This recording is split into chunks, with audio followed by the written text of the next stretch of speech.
Hi friends, நல்ல டேஸ்டியான mutton biryani பார்க்கும்போதே சாப்பிட்ணும் போல் எனக்கு தோணுது. உங்களுக்கு எப்படி இருக்குன்னு மறக்காமல் கமெண்ட் பண்ணுங்கள். எப்படி செய்யுதுன்னு பார்க்கலாம் வாங்க. அதுக்கு ஃபஸ்ட்டு மட்டனை மேக்னைஸ் பண்ணி எடுத்துக்கலாம்.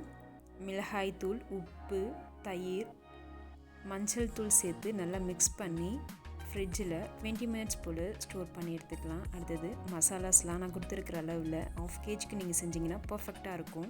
அடுத்து எண்ணெய், மசாலாஸ் ஆட் பண்ணி ஆனியனையும் ஆட் பண்ணிக்கிறேன். ஆட் பண்ணிவிட்டு நல்லா கண்ணாடி பதம் வர அளவுக்கு உப்பு போட்டு வதக்கி எடுத்துக்கிறேன். கண்ணாடி பதம் வந்ததும் மிளகாய் சேர்த்து நல்லா வதங்கி வந்ததும்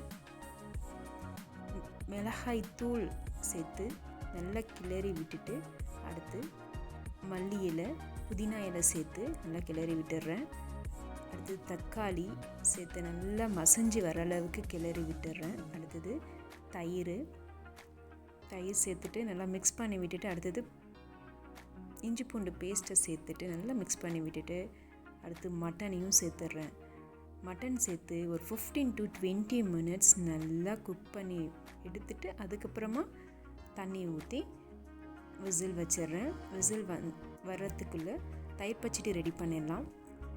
அடுத்து தயிர் பச்சடிக்கு வெள்ளரிக்காய் ஸ்லைஸ் பண்ணி எடுத்துக்கிறேன். அடுத்து வெங்காயத்தையும் ஸ்லைஸ் பண்ணி எடுத்து அதோட கொத்தமல்லி இலை, உப்பு, தயிர் சேர்த்து நல்லா மிக்ஸ் பண்ணி எடுத்தோம்னா தயிர் பச்சடி, ரைத்தான்னு சொல்லுவாங்க, ரெடி ஆகிடும்.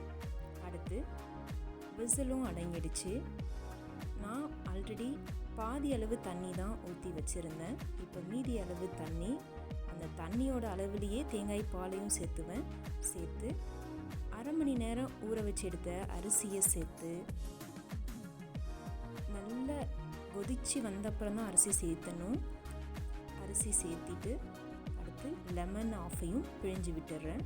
பிழிஞ்சு விட்டுட்டு இந்த மாதிரி தண்ணி நல்லா ட்ரை ஆனதும் ஒரு வாழை இலையை போட்டு அது மேலே குக்கரோட மூடி போட்டு அடியில் தோசைக்கல்லை வச்சு தம் பண்ணி 20 நிமிஷம் கழித்து எடுத்தோம்னா நல்ல டேஸ்டியான மட்டன் பிரியாணி ரெடி. கண்டிப்பாக ட்ரை பண்ணி பாருங்கள். இந்த வீடியோவை பார்க்கும்போதே மறுபடியும் பிரியாணி சாப்பிடணும் போல் எனக்கு தோணுச்சு.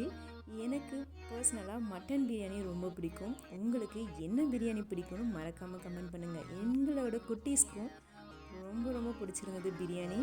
அவங்களும் லைக் பண்ணி சாப்பிட்டாங்க. இந்த வீடியோ பிடிச்சிருந்தா லைக் பண்ணுங்கள், ஷேர் பண்ணுங்கள், சப்ஸ்கிரைப் பண்ணுங்கள். Thank you for watching.